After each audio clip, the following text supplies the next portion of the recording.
कसले भन्छ गणतन्त्रले केही दिएको छैन भनेर? आज म भन्छु तपाईँहरूलाई, गणतन्त्रले धेरै कुराहरू दिएको छ।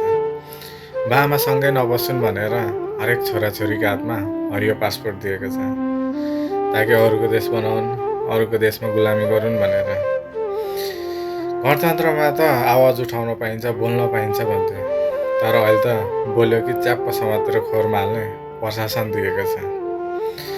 राजाको पालोमा राजाले मिलाएर राखेको प्रजाहरू यानि कि जनताहरूलाई नै दुश्मन देख्ने गणतन्त्रका भत्वा प्रहरीहरू दिएका छन्।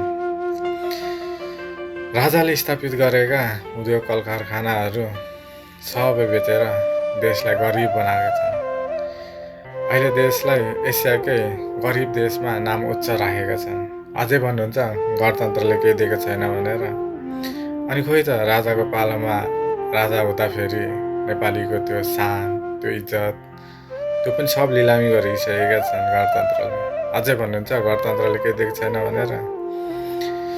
हामी नेपालीहरूको इज्जत, मान, सम्मान सबै फिर्ता आउनु छ भने यो देशलाई राजाको खाँचो छ। यो देशमा राजा अति आवश्यक छ।